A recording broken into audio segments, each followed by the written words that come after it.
नमस्कार दोस्तों, स्वागत है आप सभी का ऑनलाइन डाको स्टडी यूट्यूब चैनल पर। इस वीडियो में हम बात कर रहे हैं एक बड़ी और लेटेस्ट अपडेट के बारे में जो कि संबंधित है यूपी टीजीटी विजिटी एग्जाम डेट को लेकर। यूपी टीजीटी विजिटी एग्जाम डेट के साथ साथ अगर बात की जाए चेयरमैन के जारी बयान के बारे में, और एक बड़ी जानकारी और आप सभी के लिए निकल कर आ गई है। डिटेल में हम बात करेंगे। चैनल को सब्सक्राइब करके बेल आइकन को दबा लेना, वीडियो को लाइक कर देना, जिससे कि आपको रियल ऑथेंटिक जानकारी ऑनलाइन अडाको स्टडी यूट्यूब चैनल के माध्यम से मिलती रहे। सीधे शुरुआत करते हैं मुद्दे की और बड़ी अपडेट के साथ, जो कि संबंधित है यूपी टीजीटी बिजली एग्जाम डेट को लेकर चेयरमैन के जारी बयान के बारे में।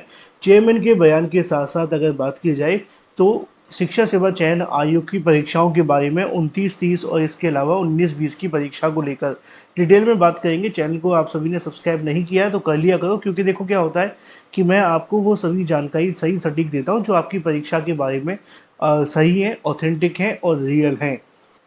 क्योंकि होता क्या है कि टीजीटी और पीजीटी की जो परीक्षा है ना, इसके बारे में बहुत सारी चीज़ें सोशल मीडिया साइट पे चलती रहती हैं। अब उसमें से बहुत सारी चीज़ें तो आप सभी के लिए सही भी होती हैं, लेकिन ज़्यादातर जो चीज़ें वो गलत होती हैं और ऑथेंटिक जानकारी आपको फिर भी नहीं मिल पाती है। तो इसलिए मैं आप सभी को बताने की कोशिश कर रहा हूँ टीजीटी पीजीटी परीक्षा के बारे में। जो मैंने आपको बताया है वो 100% आप सभी को हमेशा देखने के लिए मिला भी है। अब असल में आप सभी के लिए एक बड़ी जानकारी है। मैंने आपको बहुत पहले ही बताया था कि शासन के माध्यम से जो अधिकारी हैं उनको बुलाया गया था लखनऊ। लखनऊ में इनको लेकर जो बैठक है वो देखने के लिए मिली थी। हालांकि जो शासन के अधिकारी थे उससे पहले आयोग के अधिकारियों ने ही इस बात को कहने की शासन के पास भेजा था कि वो परीक्षा कराना चाहते हैं, अगर शासन परमिशन दे तो वो इस परीक्षा को करा लेंगे। शासन ने इस बात को सुनकर के इनको बुला लिया था लखनऊ, और लखनऊ जाने के बाद जो चीज़ें वो थोड़ी बदल गई हैं और आपकी परीक्षा को लेकर भी चीज़ें सामने निकल कर आ रही हैं। इसलिए मैंने आप सभी को स्टार्टिंग में ही कहा कि देखो आपको क्या कहना है, आपको सही चीज़ें समझनी है और जो सत्य है उसकी तरफ आपको जाना है। ये बात पूरे तरीके से कन्फर्म है कि जो आयोग है उस पर आप ज़्यादा भरोसा नहीं कर सकते हैं, क्योंकि आयोग ने क्या अभी तक जो हमारे साथ किया है उसको देख करके भरोसा बनता भी नहीं है। लेकिन मुद्दे की बात यह है कि अगर एक बार भी हमने भरोसा नहीं किया और उसी समय सारी चीज़ें सही बैठ गई आयोग की और उसने परीक्षा करा दी, तो इससे नुकसान किसका होगा? आपका होगा। क्योंकि बहुत सारे ऐसे अभ्यर्थी लगातार नीचे कमेंट करते हैं, सर इस आयोग का हम कैसे भरोसा कर लें, जो परीक्षा 3 साल में नहीं हो पाई वो 2 महीने में कैसे होगी, 3 महीने में कैसे होगी।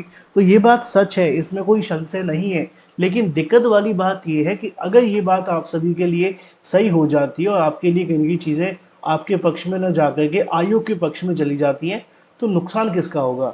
इनडायरेक्टली आपका, क्योंकि परीक्षा को लेकर आप तो हाथ पे हाथ रख के बैठ गए थे। इसलिए आपको इस बात को समझना है। आपको बहुत सारे लोग आएंगे इसके बारे में बताने के लिए, समझाने के लिए परीक्षा को लेकर कि परीक्षा नहीं होगी, ऐसा नहीं होगा, वैसा नहीं होगा, ब्ला ब्ला ब्ला। लेकिन जो सच है वो आपको जानना है कि आपकी परीक्षा के संबंध में उत्तर प्रदेश शिक्षा सेवा चयन आयोग में चल क्या रहा है, और वही मैं आपको बता रहा हूँ।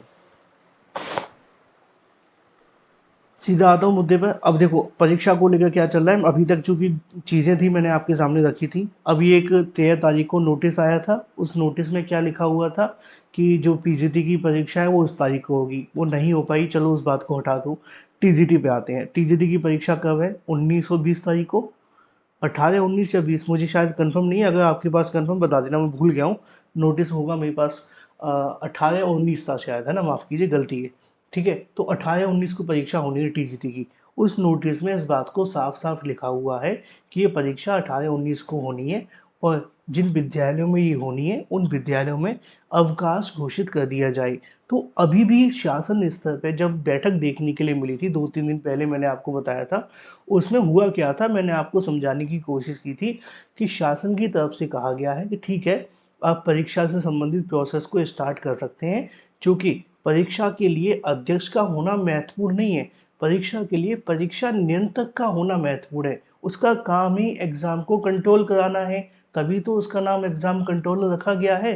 तो ऐसी कंडीशन में जो एग्ज़ाम कंट्रोलर है उनके सिर पे जिम्मेदारी डालते हुए शासन के माध्यम से साफ कहा गया कि जो परीक्षा को लेकर तैयारियां हैं वो आप कर सकते हैं, परीक्षा से संबंधित प्रोसेस को स्टार्ट कर सकते हैं। क्या करना है, किस तरीके से करना है, और उससे संबंधित रणनीति बना सकते हैं। यानी कि जो फील्ड में आप सभी के सामने चीज़ें देखने के लिए मिलेंगी, वो आपकी चीज़ें 20-25 तारीख के बाद देखने के लिए मिलेंगी। जो मुझे जानकारी मिली है उसके मुताबिक शासन की तरफ से सख्त निर्देश दिए गए हैं कि आप परीक्षा को लेकर जो रणनीति बनानी है, जो तैयारियां करनी है, उनको लेकर विचार विमर्श कर लें, जिससे कि कहीं न कहीं आने वाले समय के अंदर इस परीक्षा को कैसे कराना है, किस तरीके से कराना है, उसको पूरे तरीके से हमारे पास क्लैरिटी होनी चाहिए।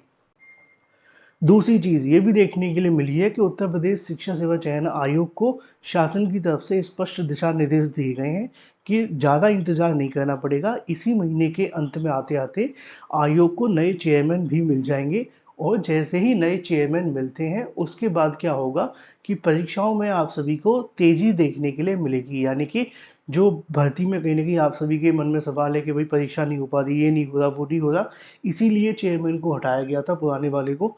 और अब जो नए चेयरमैन आने वाले हैं, उनके लिए कहीं न कहीं आप सभी का जो इंतज़ार है वो जल्द समाप्त हो जाएगा।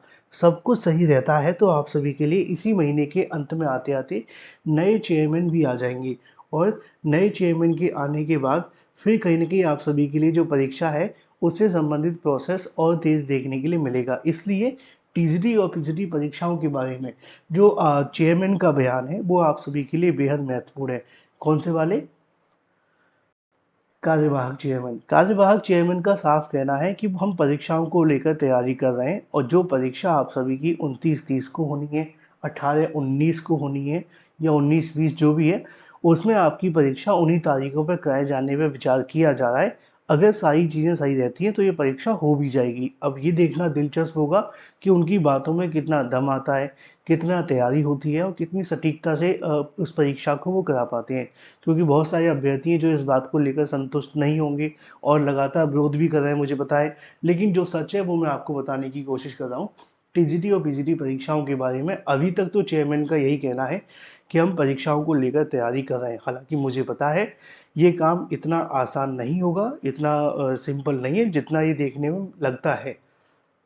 लेकिन अब जो चीज़ें वहाँ से निकलेंगी मैं आपको वही बता सकता हूँ और जो आप सभी के निकल कर के आ रहा है वर्तमान में, वो यही है कि टीजीटी परीक्षा को दिसंबर में ही कराए जाने की तैयारी की जा रही है और जो यूपी टीईटी की परीक्षा है, वो 29 और 30 तारीख की है। हाँ, पीजीटी को लेकर आपके मन में सवाल होगा सर उसकी परीक्षा कब तक हो सकती है? तो उसके बारे में जो जानकारी है, वो आपकी अगले साल जा रही है क्योंकि अब इस साल तो समय है ही नहीं है परीक्षा कराने के लिए।